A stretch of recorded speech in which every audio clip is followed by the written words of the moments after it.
unfortunately, it's not just families who are reluctant to give morphine to their dying person. It is also healthcare professionals, even doctors, who don't want to give it.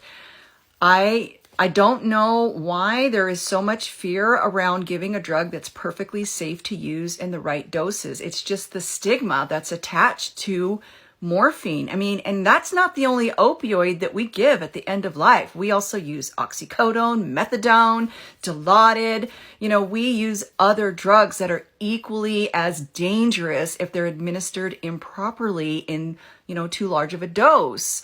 I one time had a patient in an adult family home who was very close to the end of her life. She was having significant pain.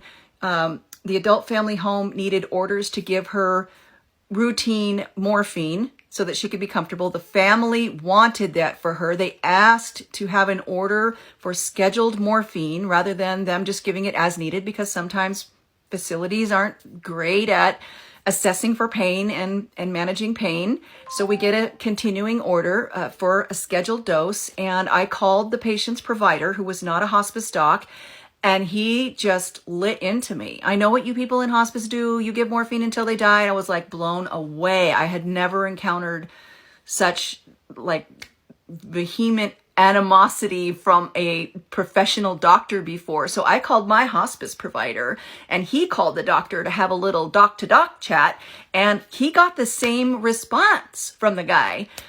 So the doctor, the attending, finally just said, you hospice, you just manage the patient then, do what you want to do.